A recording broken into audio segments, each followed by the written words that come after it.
Hi friends, இன்றைக்கி நான் உங்கள் கூட என்ன ஷேர் பண்ணிக்க போகிறேன்னா, விளக்கு நான் எப்போதுமே தேய்க்கிறதுக்கு ஒரு சின்ன டிப்ஸ் தான் உங்கள் கூட ஷேர் பண்ண போகிறேன்.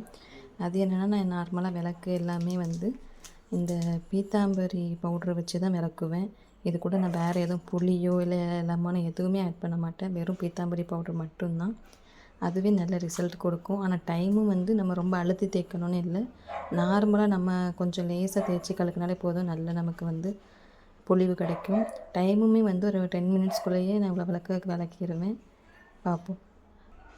இப்போ விளக்கு எப்படி இருக்குன்ட்டு பாருங்கள். இல்லை, நான் எந்த ஃபில்டருமே ஆட் பண்ணலை.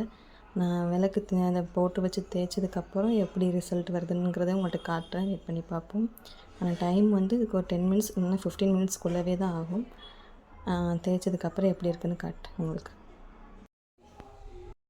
இப்போ பாருங்கள் ஃப்ரெண்ட்ஸ், நான் இது ஒரு 10 மினிட்ஸ்லேயே தேய்ச்சிட்டேன். இப்போ எவ்வளோ பளிச்சுன்னு புது விளக்கு மாதிரியே தான் இருக்கும். ஆனால் ரொம்ப யூஸ்ஃபுல்லான டிப்ஸு. இது வந்து எந்த ப்ரொமோஷனும் இல்லை. நான் யூஸ் பண்ணுற டிப்ஸு மற்றவங்களுக்கும் யூஸ்ஃபுல்லாக இருக்கும் அப்படின்னு சொல்லிட்டு தான் இதை ஷேர் பண்ணிக்கிறேன்.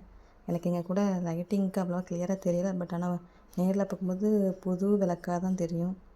நீங்களும் இந்த டிப்ஸை யூஸ் பண்ணி பாருங்கள். எப்படி வந்துச்சுங்கிறத கமெண்ட் பண்ணுங்கள்.